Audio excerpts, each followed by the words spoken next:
Talofa, I'm with Gyan Acharya, and thank you so much for being with us, Under Secretary. So now we're finally just about to open SIDS. What are your expectations of what might be said? We know the outcomes document is on an agreement. What do you think will follow on from the outcomes document? Well, I mean, you are aware that this time the output document has already been agreed in New York. There is a lot of initiatives that are on the issues that we discuss also in the private sector, from the oceans, from energy to agriculture to tourism to the finance and all these areas. What we are really expecting here from the conference is the renewed commitment of the international community for the sustainable development of SIDS. Now, what is different now is that the timing is very opportune. We are having a climate change summit. Secretary General is organizing on 23 September. Next year, there will be a big climate change conference in Paris. The next year again, we are having a big new development agenda, which will be sustainable development agenda. Now, this conference is taking place just before that, means that you can have a very good traction of the issues of the SIDS into the global development agenda. Now, one of the major issues that we are trying to deal with, that SIDS issue, is not only for the SIDS to look at, it is for the global community to look at and provide necessary support. And that's the message that is coming from this conference, because there are many other conferences which will be taking the outcome of the SIDS into account. So I do hope that this is what we think is a very important the part of the conference. Second, of course, the member states have already said that whatever partnerships, whatever agreement or whatever initiatives that we come out with, there will be now more reporting, more follow-up, and a very clear-cut reporting mechanism which is to be put in place. I think that is also a very important part, because it will provide a forum to look at what commitments has been made, but where we are in terms of fulfilling that commitment. So I think from all these perspectives, this conference would be very important. Also at this conference, we're expecting to see a lot of partnerships be announced, and they're framing them as sustainable partnerships.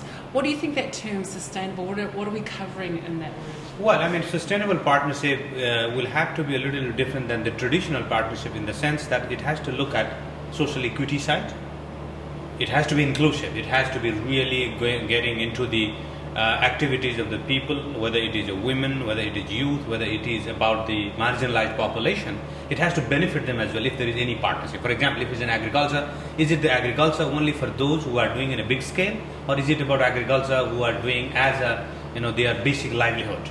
So when we say partnership that has to be sustainable, it means that it has to be inclusive enough. It has to be really going all the way to the people who need it most. Second part of that partnership we are looking at when we say sustainable is that it has to have a very strong element of environmental sustainability.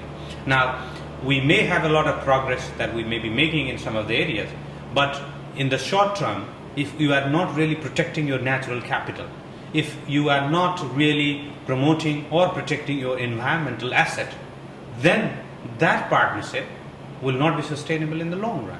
That's why what we are saying in terms of the sustainable partnership this time around is that there has to be the very strong element of the social status or the social side. There has to be a strong element of the economic growth, but also equally strong element of the environmental sustainability. I think for the small islands that will be even more critical than the others, because the impact is immediate, because the territorial area is very limited, and also because everything flows down to the ocean immediately. So I think for them and for all the the SIDS countries, that would be very, very important. And lastly, we're at the Private Sector Partnerships Forum. So private sector is a big part of that equation in terms of tapping into the global value chain, and we've invited quite a lot of private sector here. What are you expecting in terms from them? Because when you're so profit driven, that's when a lot of this unsustainable behaviors become from. No, I mean, we have to understand that, yes, I mean, the private sector will be continue to look after the profit. That is the essence of the business, definitely.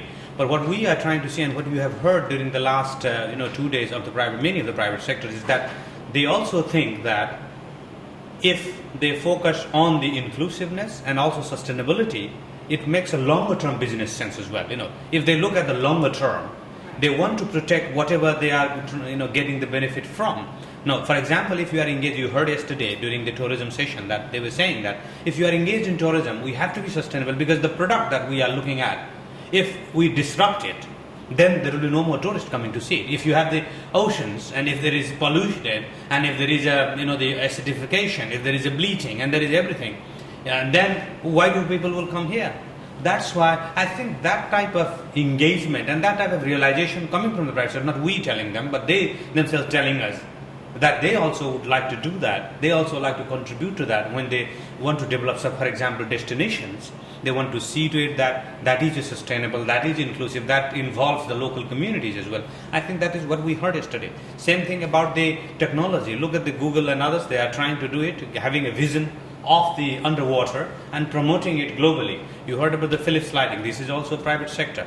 They are having a program everywhere around the world in terms of the private sector. But they are also saying that in what way they can also promote this efficiency in energy and also contribute to promote the renewable energy. We heard many of the other. NL Group was also there yesterday in the energy sector. Digicel was saying, yes, they want to do something which is more for the community as well. They were saying that they will contribute. They would like to contribute to the community as well. So I think this is what we are looking at in terms of involvement of the private sector. The element of the social equity, the element of the environmental sustainability has to be part of the equation of the overall private sector efforts. That's what was coming out yesterday, and it was very good. But of course, it is a continuous effort. We will continue to have a dialogue, and we'll make sure that whatever is initiated is also followed through, and it will have an impact in the long run on the local economies. Thank you for your Thank you time, very much. Gyan. Okay.